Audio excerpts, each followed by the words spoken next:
Hai, selamat datang di channel Hits Video, channel yang membahas alur cerita film seru dan terbaik.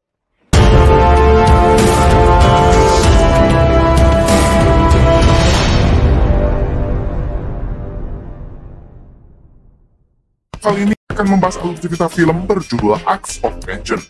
Film ini bercerita tentang seorang pria yang memutuskan untuk tidak bicara sebelum dendamnya terbalaskan. Oke, bagaimana alur ceritanya? Mari kita saksikan sampai selesai.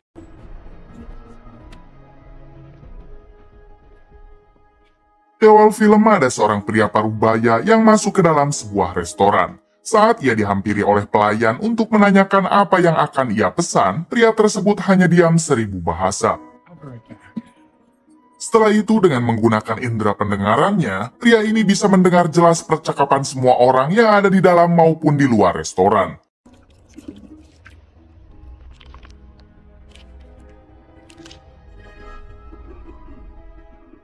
Tak lama kemudian, ia masuk ke dalam dapur lalu mengunci pintu, dan setelah itu ia menghajar salah satu koki yang ada di sana.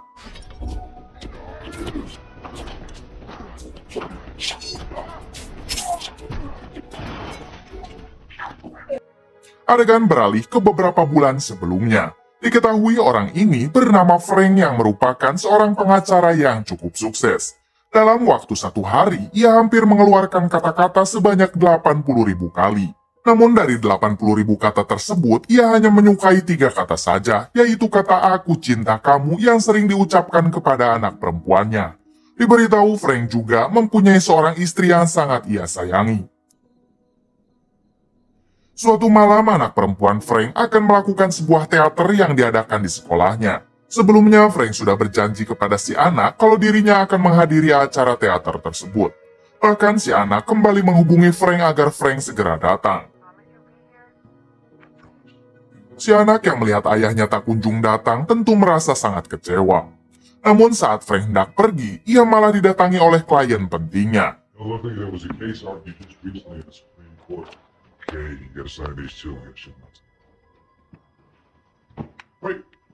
Setelah cukup lama, Frank akhirnya sampai di tempat teater itu. Namun sayang, acaranya sudah selesai. Frank yang tidak menemukan anak dan istrinya memutuskan untuk segera pulang karena ia yakin mereka sudah berada di rumah. Sesampainya di rumah, ternyata anak dan istrinya belum juga sampai. Frank sempat menghubungi ponsel si istri, namun tak kunjung ada jawaban. Saat hari mulai tengah malam, ia semakin khawatir karena mereka masih juga belum kembali. Kekhawatiran Frank semakin memuncak tatkala rumahnya didatangi oleh polisi yang mengajaknya ke TKP. Frank dibuat syok karena ternyata anak dan istrinya sudah tewas dan ditemukan polisi di sebuah selokan.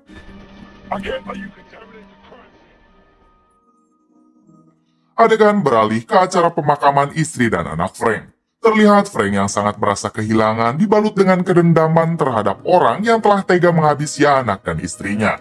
Setelah acara itu selesai, Frank dihampiri oleh mertuanya. Si mertua mengatakan kalau dari awal ia tidak suka jika anaknya harus menikah dengan seorang pengacara. Dengan kelihayan mulut Frank, ia telah membebaskan orang-orang jahat yang harusnya bersalah. Si mertua juga mengatakan kalau semua ini adalah karma karena Frank hanya membela orang-orang yang mau membayarnya mahal tanpa melihat orang yang dibelanya itu bersalah atau tidak.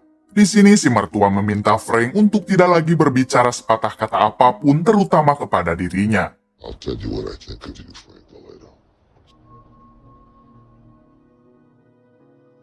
Semenjak saat itu, Frank menjadi terpuruk dan putus asa. Tidak mau kerja, tidak mau main TikTok, dan tidak mau lagi main slot. Ia masih merasa sangat bersalah atas kejadian tersebut.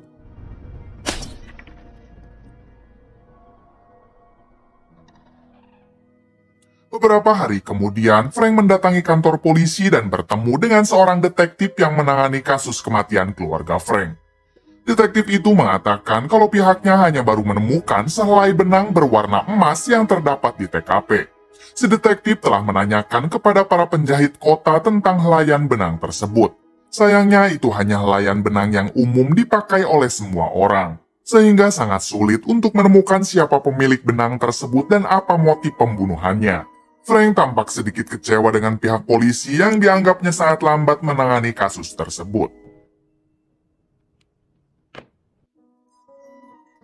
Ketika Frank hendak pergi, tak sengaja ia berpapasan dengan seorang polisi bernama Tretan.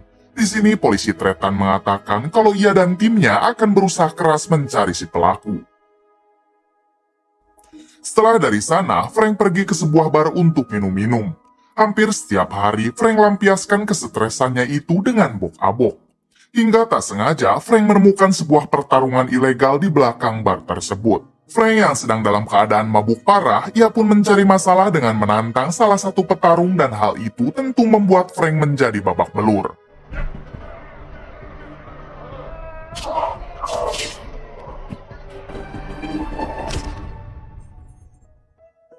Pada hari berikutnya, Frank memutuskan untuk ikut andil dalam pertarungan tersebut.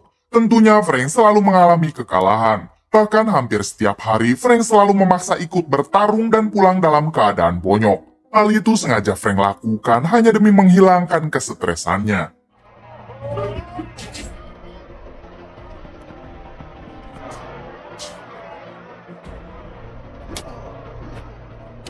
Hingga di suatu hari, Frank dihajar habis-habisan oleh salah satu petarung di sana dan hampir saja Frank akan dihabisi.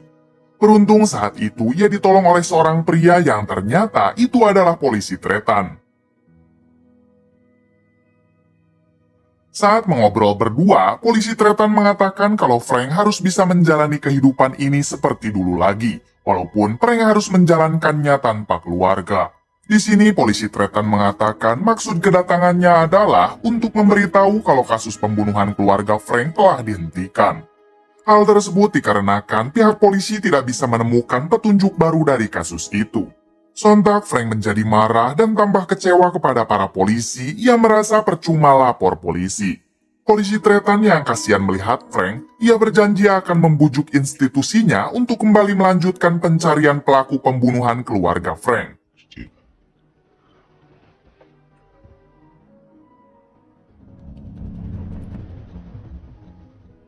Saat Frank hendak pulang, ia malah digoda oleh seorang gadis yang menawarinya Sorabi Tutung. Melihat hal itu, Frank sangat menyayangkan sekali karena gadis itu masih sangat muda dan usianya baru 13 tahun.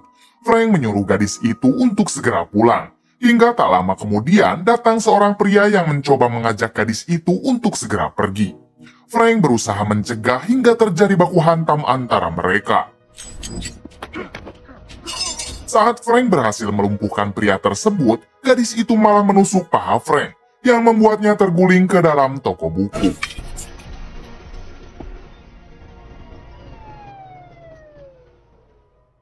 Mendengar suara sirine polisi, Frank mengambil salah satu buku untuk menutupi luka di pahanya lalu bergegas bersembunyi. Dalam persembunyiannya itu, Frank tak sengaja membaca buku tentang meditasi dan kesehatan mental. Di dalam buku itu, Frank tak sengaja membuka halaman yang bertuliskan hukuman hanya untuk orang-orang yang mengakui kesalahannya. Karena tertarik dengan buku tersebut, Frank selalu membacanya setiap hari. Dan dari buku itu juga, Frank akhirnya berlatih olahraga termasuk bela diri untuk melatih mentalnya.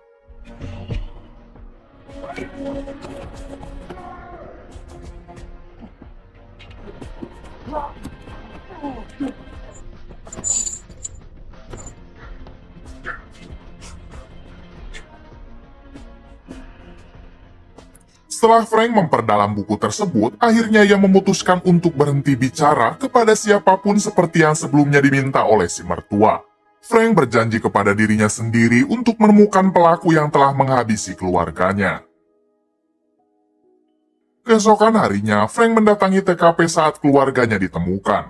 Diberitahu juga semenjak Frank berhenti bicara, indera pendengarannya menjadi sangat tajam. Ia bisa mendengar suara apapun walaupun dari jarak yang cukup jauh. Di tempat itu, Frank berhasil menemukan sebuah rumah kontainer yang nampak masih dihuni oleh pemiliknya. Ia yakin pemilik kontainer itu mengetahui kejadian pembunuhan keluarganya. Saat Frank akan kembali ke mobil, ia melihat beberapa preman yang hendak mencuri mobil Frank. Di sini, ketua dari preman itu memaksa Frank memberikan kunci mobilnya, namun Frank hanya diam 1000 bahasa. Merasa tertantang, preman itu melepaskan anjingnya untuk menyerang Frank. Namun anehnya anjing itu malah segan terhadap Frank dan terkesan menurut kepadanya. Kemudian terjadilah baku hantam antara mereka.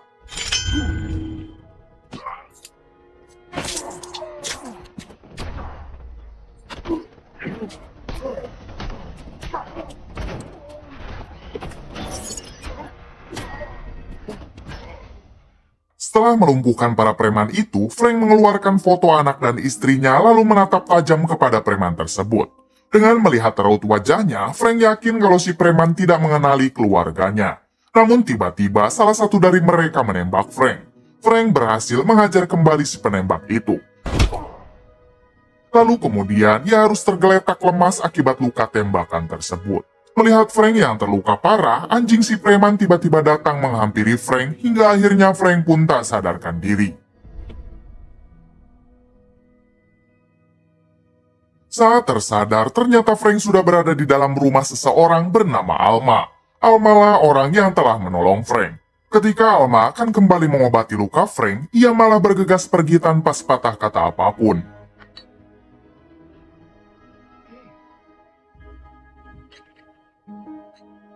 Saat keluar dari rumah Alma, ternyata si anjing masih terus mengikuti Frank. Hingga akhirnya Frank memutuskan untuk memelihara anjing tersebut. Hari demi hari, ia terus mencari bukti untuk bisa menangkap si pelaku yang telah menghabisi keluarganya. Padahal pekerjaan tersebut seharusnya dilakukan oleh polisi. Tak lama dari itu, Frank dihampiri kembali oleh Alma. Alma datang ke sana untuk memberikan dompet Frank yang kebetulan tertinggal di rumahnya. Alma juga sudah tahu kondisi yang saat ini dihadapi oleh Frank karena kebetulan kasus kematian keluarganya itu terjadi tidak jauh dari rumah Alma. Ketika Alma melihat foto kontainer, Alma mengatakan kalau ia tahu siapa pemilik kontainer tersebut. Pemiliknya adalah seorang koki yang bekerja di sebuah restoran. Saat itu juga Frank memutuskan mendatangi restoran itu. Ia masuk ke dalam lalu menghajar si koki, yaitu adegan yang kita lihat di awal film. Setelah Frank berhasil memojokkannya, si koki mengatakan kalau ia bukanlah pelaku yang menghabisi keluarga Frank. Namun saat kejadian, ia sempat melihat satu orang berseragam polisi yang tengah memasukkan jasad keluarga Frank ke dalam selokan. Sayangnya saat itu si koki tidak melihat jelas siapa polisi tersebut. Memang sesaat setelah kejadian, si koki sempat mengambil uang yang ada di dompet istri Frank lalu membuangnya ke dalam gorong-gorong. Namun si koki bersumpah kalau ia tidak ada hubungannya dengan kematian keluarga Frank. Setelah dari sana, Frank kembali mendatangi TKP untuk membuktikan perkataan si koki tadi. Sekarang Frank didampingi oleh anjing yang merupakan teman barunya. Hingga pada akhirnya, Frank menemukan tas istrinya yang tadi dikatakan si koki. Malam harinya, Frank mendatangi kantor polisi lalu diam-diam masuk ke ruangan si detektif untuk memeriksa komputernya. Di sini, Frank mencari informasi tentang siapa yang bertugas pada saat kejadian. Frank sedikit terkejut karena polisi yang bertugas saat itu adalah polisi Tretan. Setelah di rumah, Frank memutuskan untuk fokus menggali informasi tentang polisi Tretan. Ia sebenarnya masih bingung sebab Frank tidak pernah ada masalah apa-apa dengannya. Semenjak saat itu, Frank terus mengikuti gerak-gerik polisi Tretan sampai beberapa hari.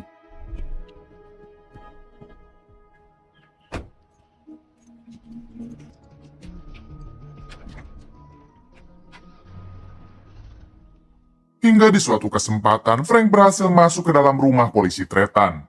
Ia terus mencari bukti untuk meyakinkan kalau polisi Tretanlah pelakunya. Sampai Frank menemukan sebuah seragam polisi yang benangnya terlepas. Frank kembali teringat perkataan si detektif dulu yang mengatakan kalau pihak polisi telah menemukan sehelai benang berwarna emas. Frank yang masih belum percaya kembali mencari petunjuk lain. Hingga Frank menemukan sebuah ransel dan saat dibuka, ternyata ransel itu berisikan foto tabloid, koran, dan biodata yang membahas tentang Frank. Di sini akhirnya Frank menemukan jawaban kenapa polisi Tretan telah tega menghabisi anak dan istrinya.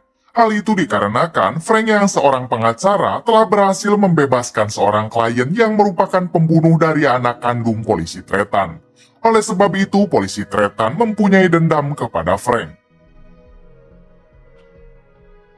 Frank juga menemukan sebuah kamera yang berisikan foto-foto dirinya dan keluarga selama kurun beberapa tahun terakhir.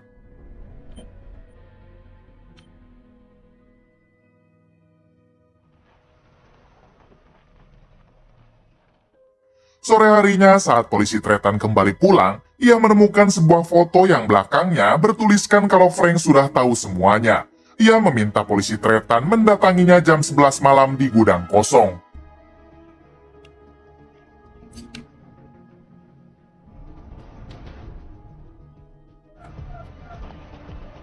Singkat cerita, polisi Tretan dan Frank akhirnya bertemu. Tanpa pikir panjang, polisi Tretan langsung menembaki Frank. Untungnya Frank mampu menghindar.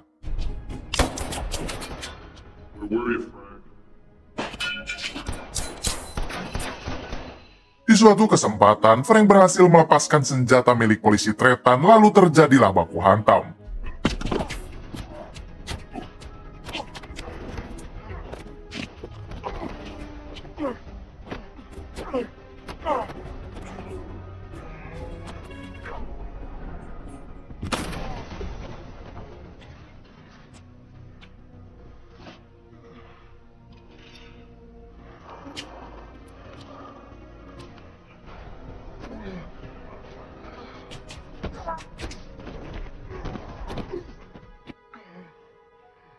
Sebenarnya Frank bisa saja menghabisi polisi Tretan. Namun ia kembali teringat tentang buku yang pernah ia baca kalau balas dendam tidak akan merubah Frank menjadi orang yang lebih baik. Karena balas dendam terbaik adalah tidak berubah menjadi sama seperti musuhmu.